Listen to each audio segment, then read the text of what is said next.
Hotline Miami 2 Wrong Number is the sequel to a 2012 independent game that came out of nowhere and blew my goddamn mind. On its surface, Hotline Miami 2 is essentially the same game as the original. A top-down action game where your goal is to clear out a floor filled with enemies in various gruesome ways before heading on to the next floor and doing it again. It's a formula that worked extremely well in the first game. You could kill dudes using melee weapons such as bats and crowbars, or you could take a riskier approach and use guns, which would alert nearby enemies and cause a group to head to your location.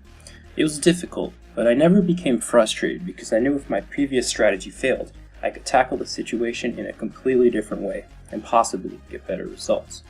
In Hotline Miami 2, the developers have opted to take away much of the freedom and level of improvisation that was abundantly present in the original. That's not to say it's all gone. There's a few levels that play a lot like the original game.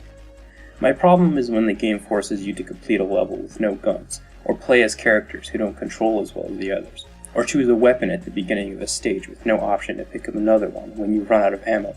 These choices, along with the larger levels and more scattered enemy placement, turn Hotline Miami 2 into a sequel that just never really produces the same levels of magic as its predecessor.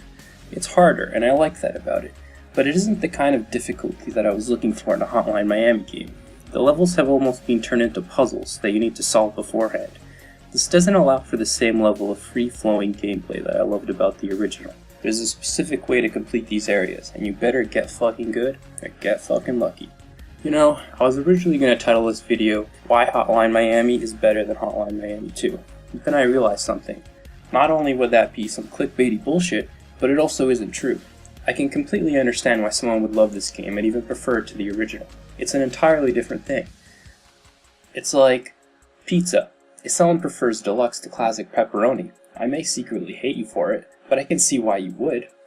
I mean, there's a lot more there, and the theoretical pizza maker dude guy clearly put more stuff on their deluxe pizza. But sometimes you just want that simple pepperoni that you've come to love, despite the fact that the deluxe has those awesome little sausage things that sometimes they taste pretty good, but then sometimes when you buy frozen pizza, it's like they taste like ass for some reason because they use this weird spice. So then sometimes I have to take them off because they're not good sometimes. Look, what I'm trying to say is that while Hotline Miami 2 may be very similar to the first, it's also entirely different. And because of that, it's going to attract some players who may have wanted more from the original game, while also bringing in fans of the original due to the fact that it's a sequel. Duh. But for someone like me, who absolutely loved the first game and was looking for more of it, I can't help feel a little disappointed. But hey, not every game is made to cater directly to me, and I can't complain too much about the final product.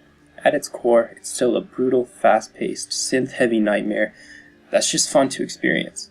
With all that said, I firmly believe Hotline Miami 2 is a good game, and one that you should play and support. Denaton Games and Devolver Digital are releasing products unlike any other, and their policies are worth commending.